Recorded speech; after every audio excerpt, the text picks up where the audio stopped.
So I promised a friend of mine that I'd have pictures of the garden today. This is the view from almost at the edge of our property. And I'll kind of walk you through it.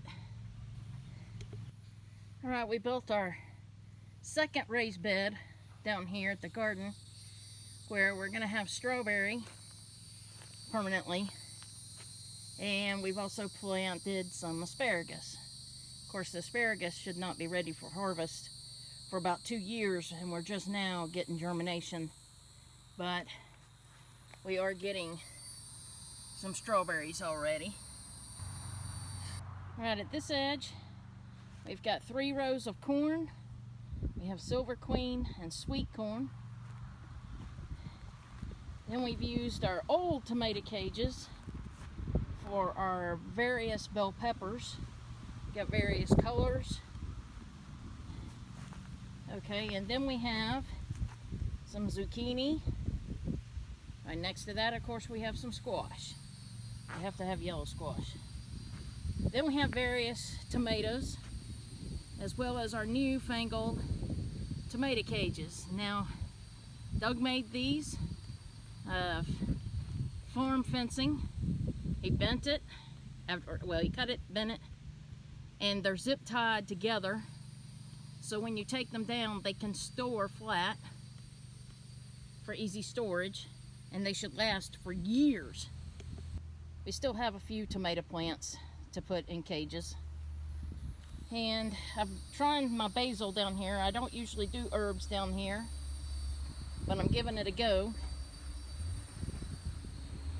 We also have some sweet banana peppers and some purple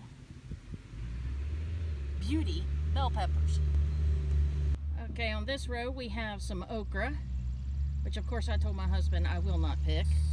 And we're using our leftover scraps from the tomato cages to make a trellis for our peas. Here we have some bee balm, and we've also planted some wildflowers here to hopefully help with our corn. My potatoes are doing excellent. I will be writing a blog post about how to grow potatoes in the ground. And of course we still have our onions that are working. We have red and sweet onions going. And this was the first tomato plant that I tried before we had our last frost. We'll see how that goes. We've also planted sunflowers around the perimeter of the garden. Alright, here's some of my container garden. I've got my strawberry mint, which has come back now for its 3rd year. We have some marigolds. Marigolds are a great companion plant for your herbs. So here I have marigolds along with some oregano. And marigolds along with some basil. Here I have some tarragon and 2 cilantros. I was trying to grow it in 2 different areas, but we're afraid to let it get direct sunlight too much. Of course, the classic in a lot of Italian cooking is mint, so I had to have some mint this year.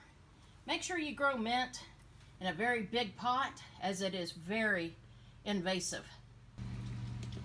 Alright, this is my second tarragon plant, which gets a lot more light, but less direct light, and it seems to be doing a lot better. So we'll have to see how it goes. Of course, I have a new rosemary plant this year. I tried my hand at making my own cocoa liner baskets. Here I have my dwarf lemon tree and my dwarf lime tree and my herb raised bed, which I plant year after year. Of course, I have parsley, my sage, which is a perennial, is doing great. My Mexican oregano, fabulous. Have my chives, and we are trying some garlic in here as well. And buried deep, getting plenty of shade as it should, is my sweet basil. If you like this video, please go to my YouTube channel, Joanne's Food Bites, and subscribe.